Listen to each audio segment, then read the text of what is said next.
Hi, welcome to Business Influencers. I'm your host, Chris Salem. Hope everyone is having a great week. Again, you found us here at TALRadio, part of the Touch of Life Foundation. And our show, Business Influencers, has been inspiring and creating new business influencers over the last 3+ years. Yes, every week we bring in subject matter experts in from all different backgrounds to help elevate your level of influence and your business to the next level. If there's any content that we have not shared here before that you would like to see on a future show, feel free to reach out to us at Chris@ChristopherSalem.com. That's Chris@ChristopherSalem.com. Today's show is being brought to you today by Alumni Direct. Alumni Direct is a new social media community platform dedicated to bringing alumni together from all different generational types, an opportunity to either meet new people for the first time or rekindle those old relationships. Now, this is a membership program taking all the noise out of social media. No more of those noisy notifications. You get to come in and generate genuine and authentic relationships with the people you choose to interact with and the types of content that best resonates with you. If you'd like some more information about Alumni Direct, check them out at alumnidirect.com. That's alumnidirect.com. And they do offer a wide array of different services from a business perspective, not available to the general public as a member of Alumni Direct. So check them out. Let them know that Business Influencers at TALRadio sent you. And again, they'll take care of you there. Well, we got a great show for you today. And I love this topic about how to amplify your voice and your mission. We live in a world now where there's just so much information out there, and many of you out there maybe have something to share, something to say that aligns with your mission, but for some reason it's not getting out there or in the proper way. Well, guess what? That's going to end today because we have someone here that is going to share with you on how to make that possible. And you're going to be able to connect with him later as he provides his contact information that can help you now elevate your voice and make your mission now a reality, impacting so many people, whatever that may be. So we're here with Brad Axelrad, and Brad, for over a decade, has been an event producer, consultant, strategist, and podcast host, having produced over 200 live events with top business leaders and best-selling authors. As a consultant and speaker, he utilizes his message to support coaches, visionary entrepreneurs, and consultants by helping them to create the business that sets them free to live the life of fulfillment and truth. He is the proud founding member of the Association of Transformational Leaders, Southern California since 2010, and is the co-founder of the Association of Transformational Leaders, Costa Rica. On his Face Your Dragon podcast, he interviewed celebrity thought leaders and icons, including Don Miguel Ruiz, Ariel Ford, J.P. Sears, and the kin, musicians seen on Conan O'Brien, who opened up for Coldplay and Pink. And Brad has been featured on numerous business outlets, including NBC Nightly News, PBS Television, OC Register, LA Times, USC News, and CBC News Canada. And without further ado, we welcome Brad Axelrad to the show. Brad, how you doing today? I'm great, Chris. I'm happy to be here. Thanks for having me. We love having you here, and we just love this topic. And let's just get into it. Amplifying your voice. There are so many people out there, I would say, that would have a message, whether if it's from experience or it's a combination of maybe abstract ideas and experience that could really make a difference, whether if it's on a personal level, a business level, whatever level that is, or any combination of thereof. But for some reason, they're just not aligning it or finding a way to get it out there. Where does it all start? If you could share with us, I know you've been doing this for a long time, and we'd just love to hear your expertise on it. Yeah, well, the reason I laughed is because, believe it or not, I'm nervous now and have a fear of public speaking, and I always have. And it's something that I've learned to embrace and learn to leverage and sort of flip the energy into power and into excitement and enthusiasm, right? So a lot of folks aren't sharing their message, myself included, because of that. Oh my gosh, what are people going to think with what I'm sharing? Or will it land? Or, will people buy from me? Why go through all the effort of putting the business together and sharing a message when no one's going to buy or nobody will understand me, or I'm just going to take out the shame stick and hit myself over the head for 3 weeks for saying something stupid on camera or on stage or whatever it is, right? So fear is the number one, fear of public speaking is the number one fear above death, right? So many of us, myself included, and I've done it over 300 times on multiple stages, my stages, other stages, virtual and live. It's still a little nerve-wracking. I haven't been on a podcast interview in a couple weeks. I feel a little rusty. It's fun to feel the excitement. And as my friend used to say from Peak Potentials, he was a trainer at Peak Potentials and on my board of advisors for a long time. No, that's not fear. That's excitement. No, yes. That's excitement. No, I love that. And the thing is, fear is a natural thing, right? We have fear. It's either a message that something is, could harm us in a way, but we know in this case, it's not going to harm us. It's just, again, what I learned how to do as a speaker, but way back in the day was to detach from the outcome. Again, I'm in the moment. What can I be doing to share value? And does that mean it's going to satisfy everybody in the audience? No. But nonetheless, it's going to impact somebody. So I have to detach from what people think and then just focus on what I'm sharing and how I'm sharing it, so I come across naturally. And that used to help me to reduce the fear, at least from my experience back in the day when I started doing it. You're a great speaker, Chris. Yeah, I've seen you speak a couple times, and you're awesome. And I would imagine that at some point you still get nervous once in a while. But every now and then, sure, absolutely. Yeah, especially when you get up on a keynote and you're in front of thousands and thousands of people, and you can't even. All you see is like with some of the eyes, they look like cats because it's dark in the back, and you don't know who you're really talking to. But nonetheless, yes, absolutely. Very true. Yeah. So I've been blessed to have had my own stages for a long time where I could sort of lead the context and the conversation, and it was up to me to kind of create the container and the energy in the room. And I always kept it really casual, kind of to your point. It's like, forget the outcome, let's just have fun together. How can I add value? And I try to use humor a lot, like lighten the energy. Let's just have fun, keep it raw and sort of authentic, and just, swear sometimes, keep it fun, keep it real. Absolutely. Depending upon the audience. Yeah. It's always, and I always remember, people are not going to always remember what you said, but they'll always remember how you help them make themselves feel by what you're sharing. No, I love it. Yep. What would you say would be if there's a process, Brad, that you found that works? Again, processes take some time, and where would you start? Where would you, from your experience, what you've done either personally or what you've helped others in terms of, elevating and amplifying their voice to do so? Yeah, well, first of all, exposure therapy is the key, right? If you're afraid of speaking, do it a lot. As much as it's super uncomfortable, just say any chance you get, do it, right? So that's the first thing. But second thing, one thing I learned and studied a long time ago, probably 20 years ago, is something Lee Glickstein, and he had this thing called speaking circles. I'm not sure if you're familiar. I remember hearing about speaking. Yes. So powerful. So even in this conversation we're in now, or any situation, even when you're at a networking event, you're communicating with somebody.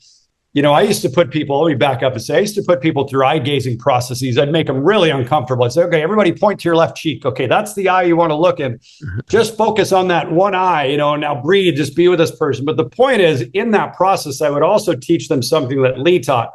And that was focusing your energy down through the ground and then into the other person, and you're breathing and you're just with this person, whether you're in a group or with a small group or one-on-one, you're just sort of rooting down with that one person, and you're having that experience with that person fully, and you're fully present to them, and you complete that conversation and you're still breathing. And then you move to the next person and you have that same intimate connection with them, but the whole audience is captivated by the presence that you're experiencing with that person. It's not with them, but you're so present to that person that they feel it. Like you said, it's about what you make them feel. So that style of direct, intimate, authentic communication and relating, and then really consciously with the next person, instead of looking out over the stage, looking over their heads, just slow down and find that one person that feels open and captivated by you, you're connecting, then move to the next person, because you're going to see people looking away. They're going to be looking at their phone. We get all nervous. Like, I'm getting chills right now. Like, I can think of the times I was in an audience, looking at an audience. I'm like, that person doesn't give a shit about what I'm saying. That person doesn't like me. That person, like, you get in your head, right? Yes. So find the people that feel good, connect to them, connect to the next person. And I like facilitation better. I'd rather getting people involved and engaged. I'm not much absolutely. I don't like being talked at. I want to be engaged. So that's the other I thing. agree. I second that with the engagement over lecturing. No one wants to be lectured. They want to be included, whether even if they're reluctant to be engaged. Exactly. Because they're not maybe used to that. But when they see somebody else doing it, like, well, maybe I could do it, and maybe I'm actually getting something from this, and I'm feeling good, and so on. So, and I love that. And you mentioned about like doing it, just doing it, even when it's like, oh my God, I don't want to do this. You do it every chance you get, because that's how you get through the fear, and that's how you get better and create more opportunities from putting yourself out there. Yeah. Yeah. And the way I did that, because I wasn't this invited speaker, back in 2005, I was the Orange County graduate facilitator of something called the Hoffman Institute. And I had these groups together on a monthly basis, and that sort of got me used to facilitating. And then I wanted to talk about something outside of the Hoffman principles.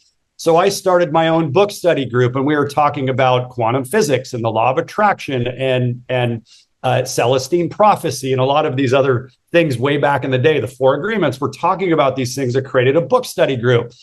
5, 10, 20 people would be there.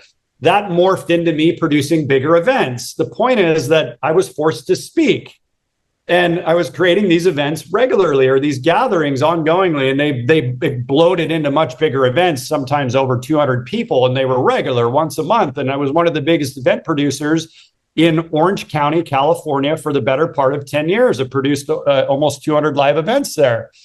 And I was scared to death half the time, but I got better and better, and it was fun. And nobody knew I was scared, just so you know. Unless I said it, they're like, you're an amazing speaker. Like, so it's almost all in our head.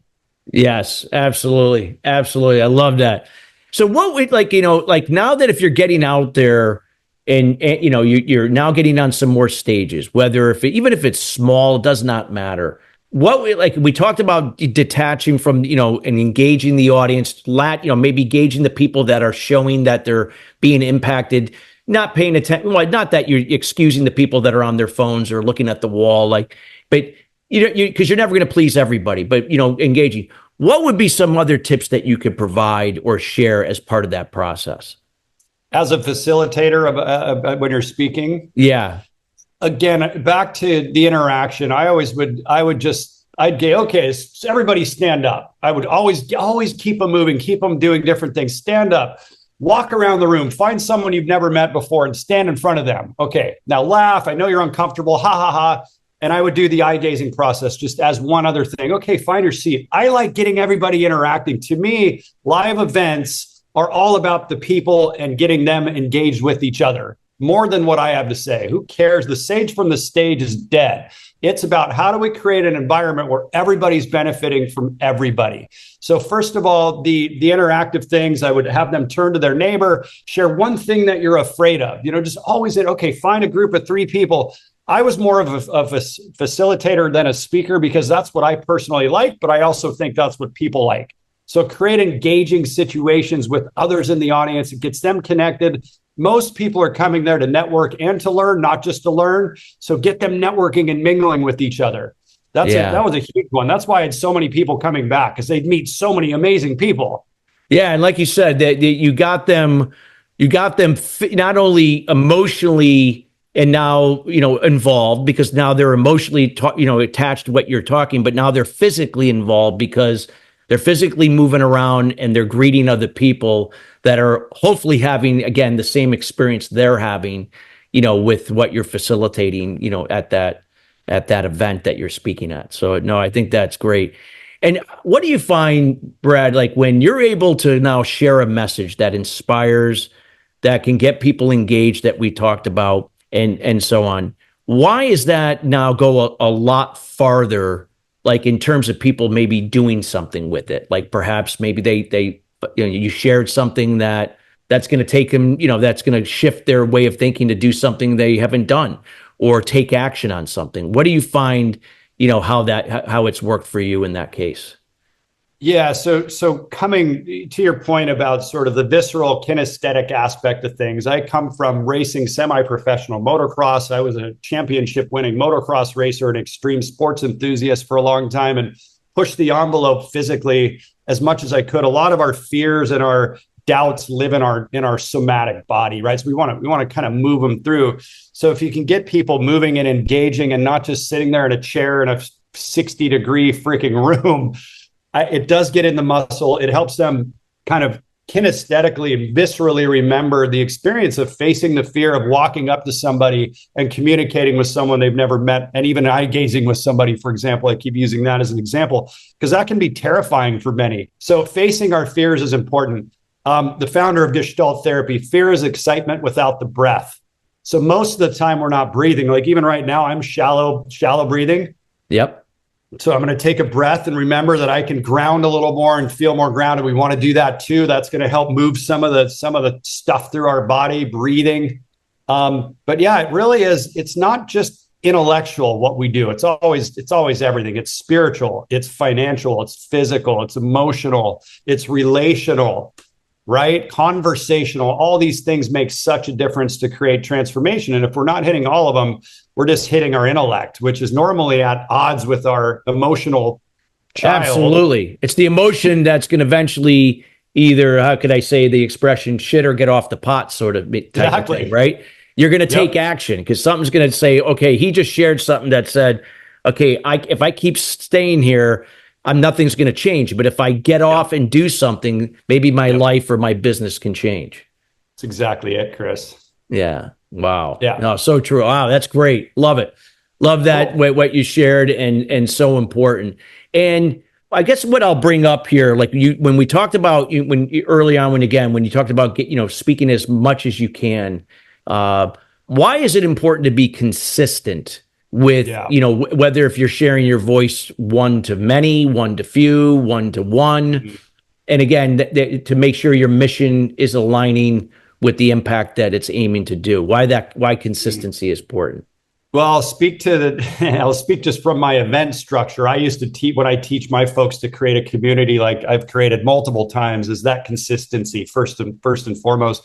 Reliability and consistency. They know that every first Tuesday of the month we had our events. I had my live events. It's like people knew they could rely, they could put it in their calendar. Predictability and certainty is something that Tony Robbins talks a lot about with his 6 basic human needs. But the point is that biologically, sort of physiologically, we really want that level of certainty. So the trustability will come from knowing that someone is being their authentic selves, they're being consistent in their messaging and who they are, how they live their lives. Integrity is key. It just projects out of who we are. People can feel it or not, consciously or unconsciously. But I will say that, we can practice all of these things both on live stages or on podcasts, which I do now. I help people get booked on 4 to 8 shows a month. Yeah. I've got a database of over 3 million shows around the world, and we focus on taking these principles and applying them into podcast guesting. And it's one of the fastest, best ways I found to practice hanging out. I'm in shorts in Florida right now, but I'm a nomad. I mean, I'll be anywhere and I'm able to get my message out on a podcast like we are right now. That's fabulous. So true. And then, I always like to say, connect the dots. I always like to connect the dots with podcasts, whether if it's my own or being a guest on somebody else's podcast, when I'm speaking, if I'm just having a conversation you and I had when we were at an event, that type of thing, and so on. So it's always that consistency that I always remind myself that when I'm sharing something, whether if I'm asking someone a question, disguising the impact, it just makes a huge difference. Like you said, total big difference over time. Not that happens immediately, but over time. Yeah, and things take time. I want to speak to that. I think we sometimes mistake. We will. Well, let me say it another way. I stole this from Alex Mendoza, and I'll give him credit. He and I produced a Fear of Success Summit like 12 years ago. But he said it so brilliantly. don't run enthusiastically in the wrong direction. I used to say it, we want to walk down the right path and not run down the wrong one.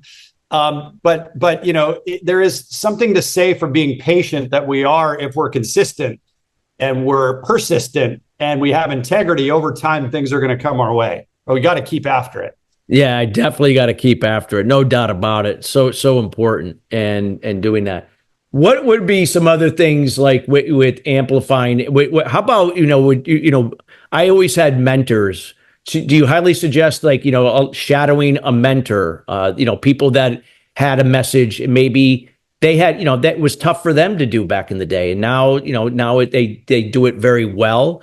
But now, finding a mentor that could help you, navigate that path. Yeah, I'd like yourself, I've had so many mentors along the way, and I am who I am today from them. And it can speed up the process, reduce the frustration and the fear and everything else, and also push you into more fear because they're going to challenge you to. Yeah, not helping you keep stuck and stagnant. Yeah, that's right. So and as much as a lot of us don't want to be accountable for things, there is great power in my dear friend Pat Finn, who was on my board of advisors. Do you know Pat? He was the Yes, I've heard. Yep. Yeah, he's the host of the California Lottery Big Spin, and he was a game show host, but he was also a Landmark Forum a teacher. He was an introductor. Yes. He became a Landmark Forum teacher.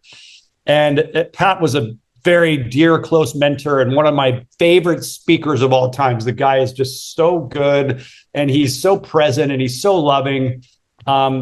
And I just have watched Pat for years and would emulate a lot of his movements because the guy's been on television hundreds of times. Like he's an incredible presenter and presence. And I've been mentored from Pat a lot, and also just followed and modeled a lot of what he did. So modeling is really important too.